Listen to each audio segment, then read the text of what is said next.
वक्रतुंडं महाकाय सूर्यकोटि समप्रभा निर्विघ्नं कुरु मे देव सर्वकार्येषु सर्वदा।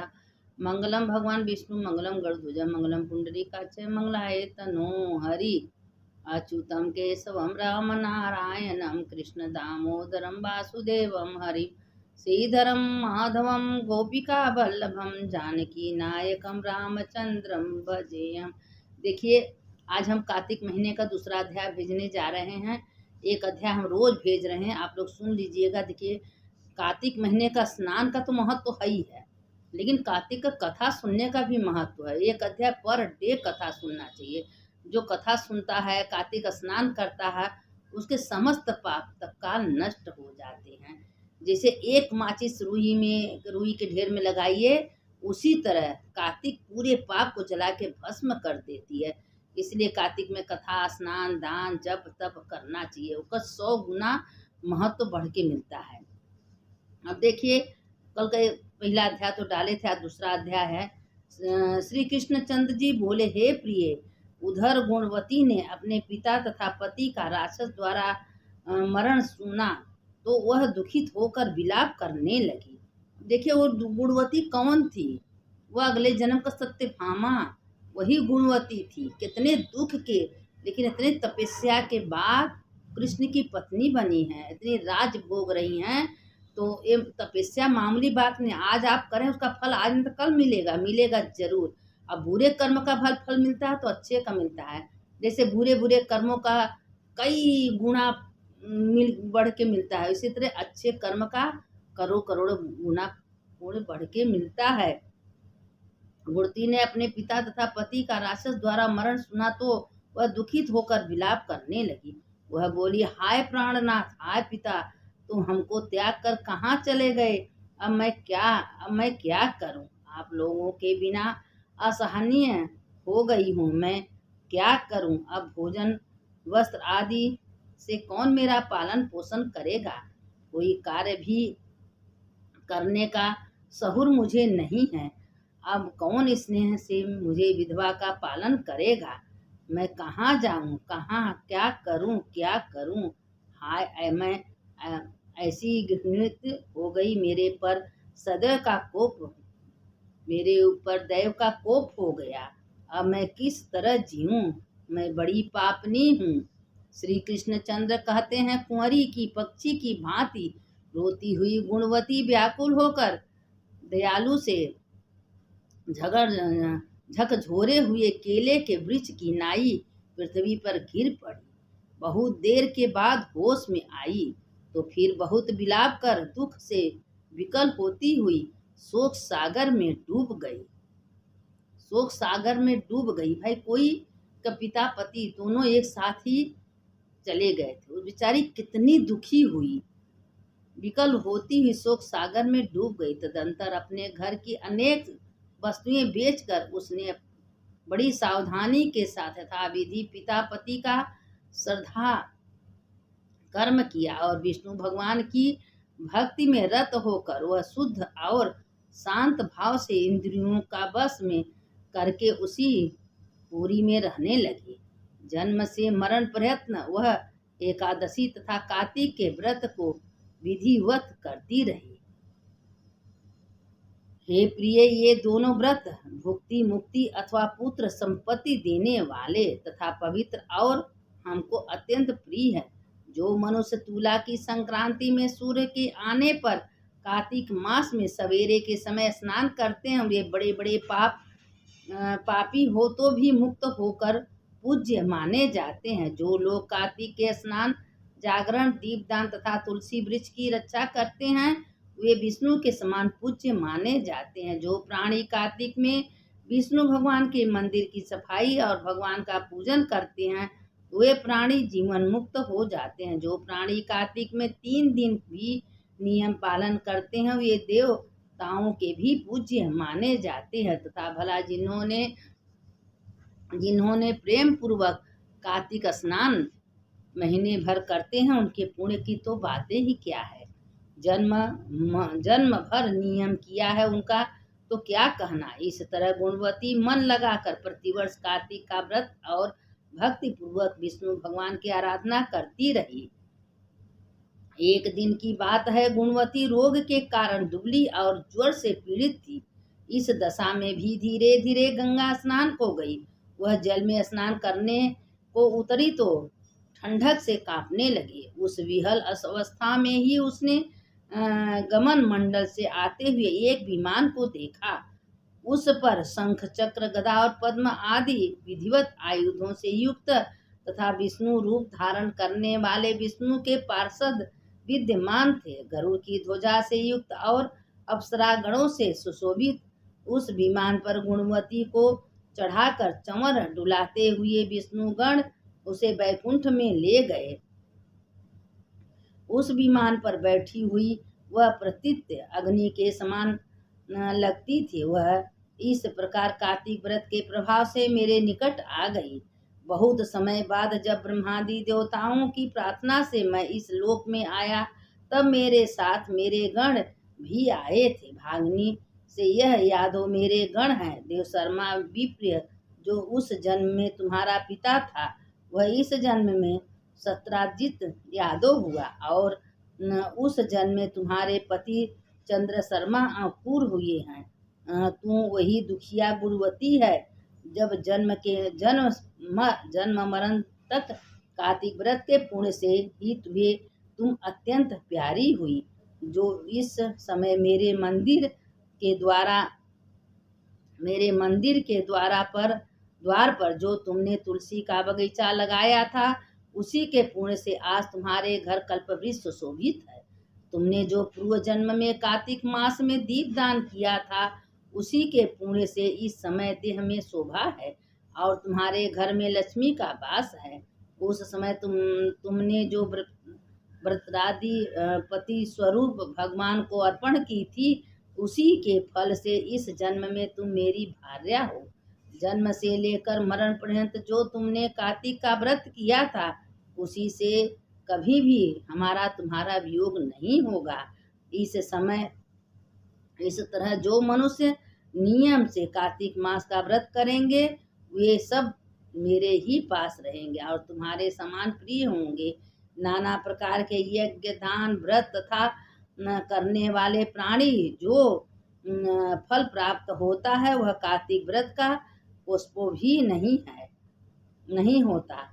अपने पूर्व जन्म के पुण्य के प्रभाव का वृत्तांत सुनकर सत्यभामा बहुत प्रसन्न हुई और संसार के आदि कारण स्वरूप भगवान श्री कृष्ण को प्रणाम करके बोली, हे स्वामी, आपने मेरे पूर्व जन्म का वृत्तांत आपने सुनाया।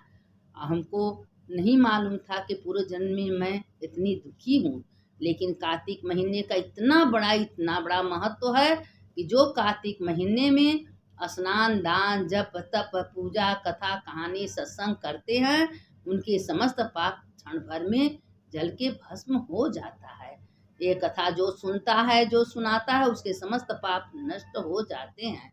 देखिए, कथा का सुनने सुनाने का भी बहुत बड़ा महत्व है। अब तीसरा अध्याय हम आप लोगों को कल सुनाएंगे। एक एक अध्याय हम आप लोगों को भेज रहे हैं, आप प्रेम से इसको कथा सुन लीजिए।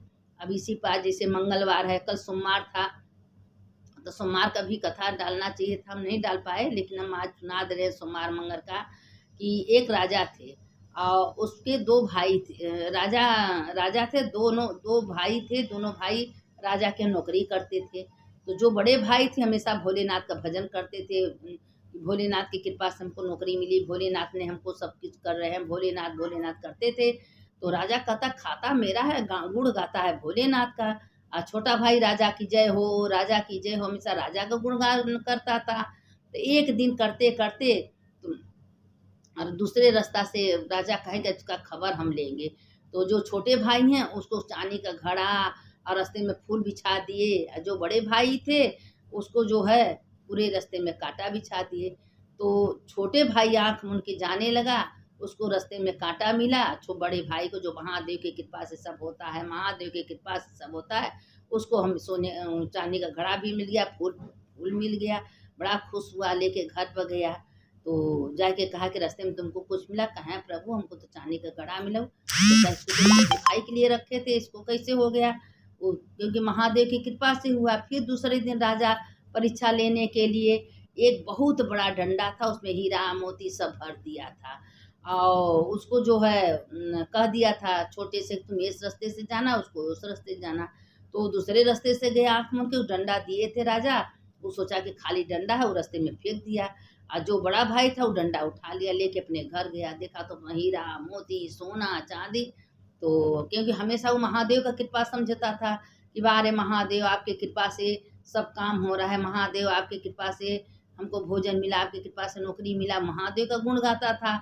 अब महादेव की कृपा से अब दूसरे दिन फिर दोनों आए नौकरी पर। तो पूछे कि कल तुमको डंडा, जो तुमको डंडा दिए थे कुछ मिला? कहा नहीं महाराज, हम डंडा रास्ते में फेंक दिए थे और मेरा भाई उठा ले गया, उसको तो हीरा सोना चांदी मिल गया, तो अमीर बन गया। अब राजा माथा पटक लिए, मान गए कि जो बड़ा भाई हमेशा गुण करता है कि महादेव की कृपा से सब काम हुआ, महादेव दिए महादेव दिए, मान गए कि महादेव ही सबको करने, उनके बिना एक पत्ता हिलने वाला नहीं है। राजा भी नतमस्तक हो गए और उसको बड़े भाई का आदर करने लगे। उसी समय राजा अपना राजपाट छोड़ के भोलेनाथ का भक्त बन गए। हमेशा भोलेनाथ का कथा कहानी सत्संग करने लगे। हम कहे भैया, जो महादेव को लेके चलेगा उसको जिंदगी में कभी कोई दुख नहीं आएगा। वो हमेशा महादेव महादेव महादेव करने लगे। देखिए, और जो छोटा भाई था, और जो राजा का गुण गाता था, तो उसका सब कुछ नष्ट हो गया। तो इसीलिए कहते हैं कि कोई काम करिए भगवान को रख के आगे रख के करिए। भोलेनाथ सब करा रहे हैं, भोलेनाथ ऐसे बोले, देखिए आपका सब काम हो जाएगा। तो उसका तो दिन लौटा। अब आज मंगलवार है, मंगलवार का भी सुन लीजिए, कल सोमवार का, मंगल का, दोनों आज आप लोग सुन लीजिएगा कि हनुमान जी थे बैठे, हमेशा राम राम सीताराम सीताराम सीताराम तक जप कर रहे थे। तो शनि भगवान आए। शनि कहें कि हनुमान, हम तुम्हारे सिर पर बैठेंगे। तो कहें ठीक है, तुमको बैठना है तो बैठ जाओ, सिर पर बैठे। तो हनुमान के सिर में दर्द, हनुमान अपना गदा उठाए लगे सिर को पीटने। अब वो जो शनि देव है, सिर से उठ के पीठ पर गए, लगे गदा गदा पीठ पर पीटने। फिर वो जो शनि देव वो ठेवनी में आ गए, ठेवनी को लगे गदा गदा पीटने। अब शनि देव निकल के कहें, तुम कौन हो भाई, तुमको कहीं रहने नहीं दे रहे हो? तो कहे तुमको मालूम है हम हनुमान हैं? कहे वही हनुमान जो छुटिया में सूर्य को, मेरे पिता को अपने मुख में डाल दिए थे। कहे हाँ, वही हनुमान है। तो अब शनि जी उनको प्रणाम करने लगे। कहें भाई, तुम ही तो हमको बचाए थे। तो कहें हाँ। कहें भाई, ये बताओ कि हम क्या कर सकते हैं? कहें कर क्या सकते हो, तुम वरदान मांगो। कहे तुमको देना है तो जो हनुमान जी का नाम लेता है, हनुमान चालीसा करता है, हनुमान जी के मंदिर में जाता है, हनुमान जी करते हैं। शनि भगवान कह दिए कि जो भोलेनाथ का नाम लेगा, हनुमान जी का नाम लेगा, हनुमान जी का पूजा करेगा, हनुमान जी को सिंदूर चढ़ाएगा, उसको हम कभी बाधा नहीं पहुँचाएंगे। अब वो शनि निकल के सीधे से उनके शरीर से बाहर हो गए। कहें भाई, तुमको तो कोई पार नहीं पाता, तुम राम भक्त हो, राम भक्तों को कौन छू सकता है? तो शनि निकल के भाग गए और कहे हम आशीर्वाद दे रहे हैं कि जो हनुमान जी का पूजा करेगा, सिंदूर चढ़ाएगा, हनुमान जी का नाम लेगा, उसको शनि बाधा नहीं पहुंचा सकते हैं। तो आशीर्वाद दिए, देने के बाद हनुमान चले गए। तो इसी समय एक बूढ़ा आई। बूढ़ा कही कि भाई, हम तो कार्तिक महीना स्नान करते हैं। तो कहें ठीक है, कार्तिक में नहाई। जब कार्तिक महीना आया तो अपने बहू से कह दी कि बहू, हमको गंगा जी पहुँचा दो, हम 1 महीना रहेंगे। तो गई बूढ़ा नहाने। बस जब वो 1 महीना नहाई धोई, तो जो उसकी बहू गोबर में मिला के लड्डू बना के दी थी, तो लड्डू हमेशा भगवान को जब अर्पण की तो मेवा का लड्डू बन जाता था। भगवान को रोज दान करती थी और निराहार रह के गंगा नहाई। महीना भर जब बीता तो झोपड़िया टूट के महल बन गया, धन दौलत रुपया पैसा हो गया। घर आई, बेटा गया लेने के लिए। तो घर आई तो उसकी बहू जो है अपनी माँ को बुलाई कि मेरी माँ भी 1 महीना जाएगी, गंगा नहाएगी, सब दान पुण्य करेगी, मेरी माँ को भी सब कुछ होगा। तो उसकी माँ कही कि कहें ठीक है। उसकी माँ तो न कभी दान न पुण्य, कभी नहाना न धोना, कुछ नहीं, सोई रहती थी। और न कुछ, खूब मेवा का लड्डू बनाओ ना कि उसकी बेटी दी थी उसको तो गोबरे के, लेकिन भगवान उसके अंदर एकदम विश्वास श्रद्धा था। जब महीना भर बीता तो झोपड़िया गायब, गदही बन के घूमने लगी। अब वो बेटा गया कि मेरा सास यहाँ आई थी, कहाँ का तुम्हारा पास? वो गदही बन गई है, घूमी, उसका करने उसके संगे, उसका करने उसके संगे। तो गदही को पकड़ के लेके गए। उसकी बेटी से कह दिए कि तुम्हारी माँ तो कभी श्रद्धा प्रेम विश्वास भगवान पर करती नहीं थी, इसीलिए गदही बन गई। कहे तब क्या होगा? कहें जितना लोग कार्तिक नहाएंगे सबका छींटा इसके ऊपर डालिए, 1 महीना बाद, तब जब कार्तिक खत्म होगा तब इसका उद्धार होगा। जब कार्तिक जितने कहें तुम्हारी सास अगर जब नहाए तो उनकी नहाने के पानी से इसके ऊपर रोज छींटा मारो। तो 1 महीना छींटा डाली, तब उसका मुक्ति गदही से अपनी रूप में आ गई। तो लोग कहने लगे कि गदही का इसका उद्धार कैसे उद्धार हो गया। वो अपने समधिन की अपने बेटी के पैर पर गिर गई कि हम बहुत पापनी हैं, बहुत अधर्मी हैं। तब से उसकी बुद्धि सुधर गई, वो भी कार्तिक महीना नहाने लगी, दान पुण्य करने लगी। धीरे धीरे उसका बुद्धि भी सुधर गया।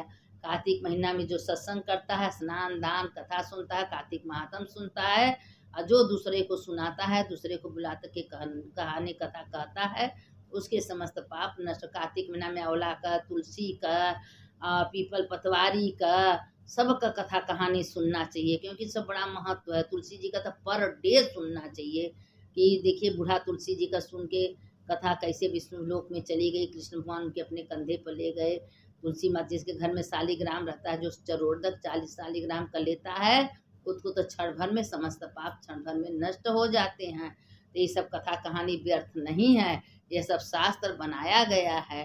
तो इसीलिए सब सुनना चाहिए। कार्तिक में स्नान दान जब तब हो सके तो घर में ही गंगा जल डाल के नहाइए, तुलसी जी को दीप जलाइए, तौरा में भी बेले में हर जगह दीप जलाइए, और आकाश दिया जरूर जलाइए। जो आकाश दिया जलाते हैं उसके समस्त पाप नष्ट हो जाते हैं। वो आकाश में जब उसका आत्मा निकल के जाती है तो वही आकाश दिया आगे आगे जाता है और उसका आत्मा पीछे पीछे जाता है। अगर आपके घर में छत है ना, इस छत में थोड़ा सा तेल डाल दीजिए, लंबी बत्ती डाल दीजिए, उसको जला के छत पे कहिए, हे आकाश देवता मेरे दीप को स्वीकार करिए। वो आकाश दिया छत पर रख दीजिए, तो जब तक जलेगा तब तक रोशनी आकाश में होती रहेगी।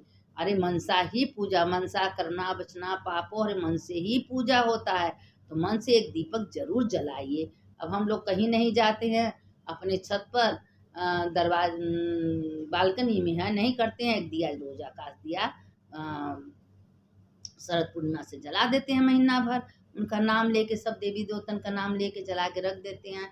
जितना हो सके करना चाहिए, यही करने का फल है कि जो सब कुछ भगवान अच्छे से देते हैं। हमने क्या कर्म करके आए हैं, क्या नहीं किया है, हमको क्या पता है। हमारे कर्मानुसार सब भगवान देते हैं। तो दुख है सुख है, अच्छा है बुरा है, स्थान जगह सब भगवान निर्धारित करते हैं।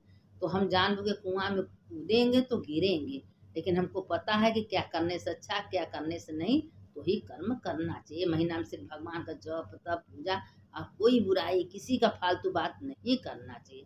सुनने वाले की जय, सुनाने वाले की जय। जो कथा सुनता है उसका तो जय होता है, जो सुनता है उसका भी जय। मंगल भवने मंगलहारी उमा जपते हितपरि अच्युतम केशवम राम नारायणम कृष्ण दामोदरम वासुदेवम हरि श्रीधरम माधवम गोपिका वल्लभम जानकी नायकम रामचंद्रम भज। हर हर महादेव, घर घर महादेव।